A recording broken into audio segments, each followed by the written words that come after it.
I felt I needed to produce a video about the current state of America and the world. I'm going to be touching on a couple different topics here. Some of them will be pretty controversial, might actually inflame some people, but just wanted to get a discussion going, get it started, and also provide some different perspectives, different ways of looking at the certain situations that are occurring that I'm not really finding in the media or in any news articles. So I just wanted to see what people would think about this point of view. The events happening around the world I first thought must be a coincidence. The revolts in Egypt, the unrest in Libya, Iran, Yemen, Jordan, Syria, Iraq, and many other countries. But then I started to put all of these events together and started to think about the short time that these events were all occurring in. We see commodity prices on the rise. Natural disasters are occurring more rapidly and more violently. Animals are dying mysteriously all over the planet. There are frightening and amazing signs being seen in space. Nations and people are in a state of perplexity and confusion. I do not think that I'm over-exaggerating the current times. America seems to be watching all of these events from a window, looking in astonishment to what is happening in the world. Yet here in America, we seem not to be concerned about these events. Maybe it's because we can't seem to do anything about it, or maybe it's because we all believe deep down that these events were bound to happen.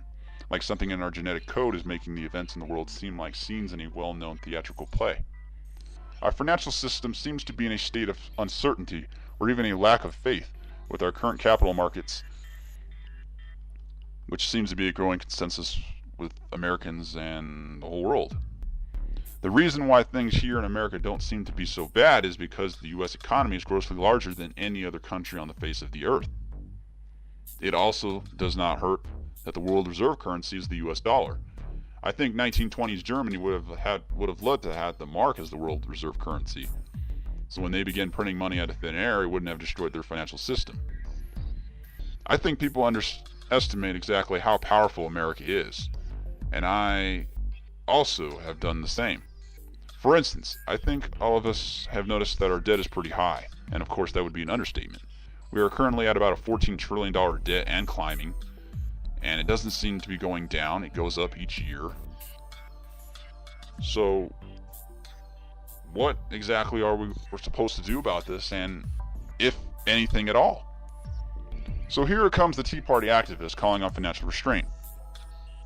I admit I was on board this train too, but I begin to ponder. Who is going to pull the rug from underneath the US? China isn't going to do it. They need us to keep buying their products so they can bring as many Chinese people into the middle class, or they too will risk revolts by their citizens if their economy slows. Remember, China has over 1 billion people. They have a lot of people they need to please. Europe will not do so, as they are already in a financial trouble. Plus, America is the protector of the European Western way of thought. This is where people like Glenn Beck and other strict conservatives look foolish. Glenn Beck is afraid of radical Islam. He's afraid of America being overtaken by Muslims and we will start living under Sharia law. Of course, no one would like this. Maybe a strict monk may, but but obviously the Christian Westerners need their freedoms. I'm not advocating for Muslims or the Sharia law. Personally, I think their religion is no different than the Christian religion or the Jewish religion. But I will leave the religious discussions for another time. The point I'm trying to make is, America has the baddest military on the face of the planet, has the largest economy by far, is the third populous country on the planet, is the beacon of paradise for every foreigner, has hundreds of military bases around the world, holds the world's reserve currency as well as every other current country's economy in their hands, and Glenn Beck is worried about a radical Muslim living in a cave with box cutters. America has all the proper mechanisms and security in place to thwart terrorist attacks. Even the 9/11 attacks could have been avoided, as our intelligence was clearly following the Arab hijackers. Our economy is too large, our military is too strong, and Americans are too courageous to bow down to a foreign power. America is not the Roman Empire. It is bigger and badder than the Roman Empire ever was. A group of consolidated barbarians cannot overthrow this empire. It will take the act of the Creator himself to bring America to its knees. So this brings me back to my question. Who will dare pull the rug from underneath the US? Yes, I've heard about the meetings countries have had in which they want to move away from the US dollar. But do you think the US will allow such a thing to happen without the U.S. calling the shots. Remember, Timothy Geithner actually talked about moving toward a world currency. Don't you see? The global currency will be used to clean up the mess we are in essence, start anew. In other words, wipe away all debts. The U.S. does not lose, for when the transfer happens, the rankings will stay the same. The global currency, not a basket of currencies, will allow the bankers full control over the world's economies. Actually, the best time to implement a world currency will be when inflation skyrockets here in America and our beloved politicians and financial geniuses will be advocating for a global currency that will fix all of our inflationary problems and which will regulate the markets. Of course, with other calamities happening in the world as well. So how does this story end? What is the fate of the Titanic? Well, I see three possible conclusions. One, all the events happening are coincidences, that this is just a normal time in human history, caused by the free will of man. Two, these events were foretold in Scripture, and the ending is as we find in the Bible or Quran. Three, these events are being caused by universal imbalances, and there is something mysteriously unknown to mankind about their origin that is described by the Hopi, Mayans, or Sumerians.